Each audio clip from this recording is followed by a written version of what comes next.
निवडणूक खरं म्हणजे काल संपन्न झाली, कारण आता पहाट झालेली आहे। या निवडणुकीमध्ये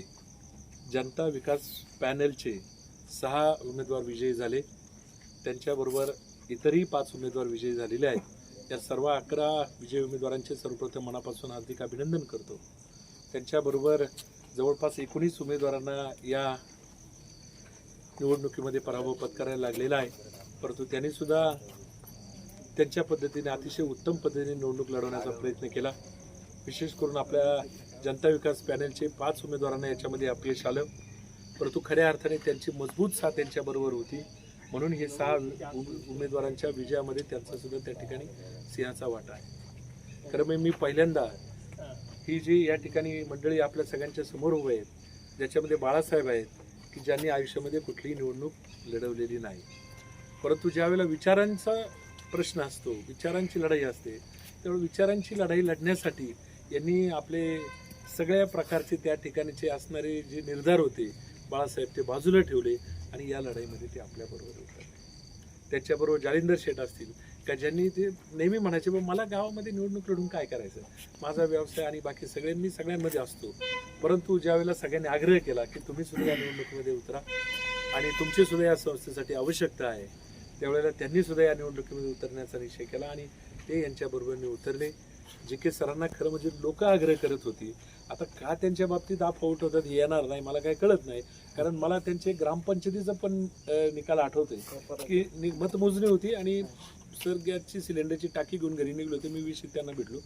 सर तुम्ही मतमोजणीला गेले नाही, तर आता फारच गावात आरडाओरडा होते, JK पडले आणि मी पाहिले की JK सर जवळपास 150-200च्या मार्जिनी वार्डामध्ये सुद्धा त्यावेळेला विजयी झाले होते। अजूनपर्यंत कुठल्याही निवडणुकीमध्ये त्यांना पराभव पत्करावा लागलेला नाही। आज एक उत्तम अशा प्रकारचं हे शैक्षणिक संकुल व्हावं यासाठी त्यांच्या मुख्याध्यापकाच्या काळाकार्यामध्ये त्यांनी खूप प्रयत्न केलेले आहेत आणि हे सगळ्यांनी त्या ठिकाणी मनापासून मान्य केलं पाहिजे। त्यामुळे ही सगळी चांगली मंडळी ते असतील, त्यांच्याबरोबर या ठिकाणी या संस्थेचे सचिवपद गेली जवळपास 10 वर्ष ज्यांनी उत्तम पद्धतीने सांभाळलं ते प्रदीप डुंबरे सर आहेत, आपले युवा सहकारी समीर पाटील आवटी आहेत, त्याचबरोबर आपले डॉक्टर बाळकृष्ण घंगाळे आहेत की ज्यांनी पूर्वी या संस्थेमध्ये संचालक खजिनदार म्हणून काम केलेलं आहे। ते 6 उमेदवार विजयी झालेले आहेत आणि त्यांच्याबरोबरने अतिशय थोड्या मतांच्या फरकाने जे उमेदवार पराभूत झाले त्यामध्ये आपल्या सर्वांचे तरुण सहकारी मित्र राहुलजी रायकर असतील, त्याचबरोबर आदरणीय शेख साहेब असतील, त्यांच्याबरोबरने आदरणीय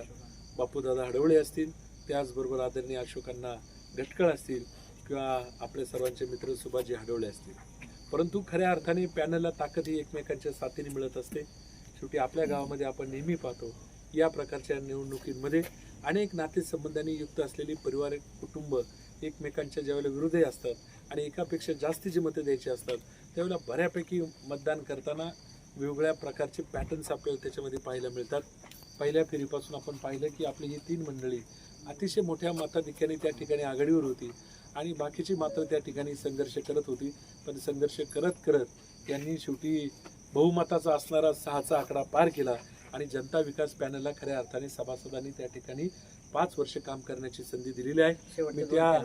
मी त्या सर्व तमाम मतदार बंधू भगिनींचे मनापासून आभार व्यक्त करतो की ज्यांनी जनता विकास पॅनल सारख्या या सर्व उमेदवारांवरती त्या ठिकाणी शिक्कामोर्तब केलं, त्यांना काम करण्याची संधी दिली आणि आपल्याला सगळ्यांना माहीत आहे ही जी मंडळी या ठिकाणी विजयी झालेली आहेत ते अतिशय सोज्वळ आणि सुसंस्कृत आहेत। गावगाड्यामध्ये काम करत असताना कधी त्यांनी आजूबाजूच्या म्हणजे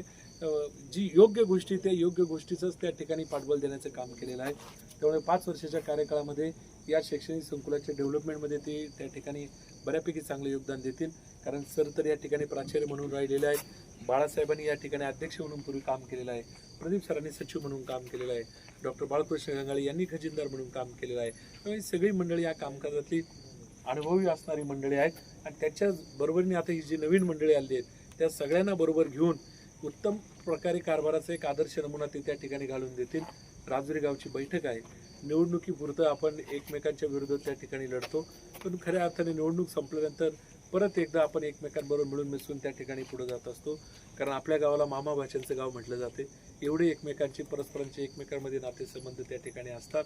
आणि म्हणून आलेल्या सगळ्या म्हणजे ही 6 मंडळी आणि पुढची 5 मंडळी त्यांना एकत्रित घेऊन ही सगळी मंडळी भविष्यकाळामध्ये उत्तम पद्धतीने काम करतील या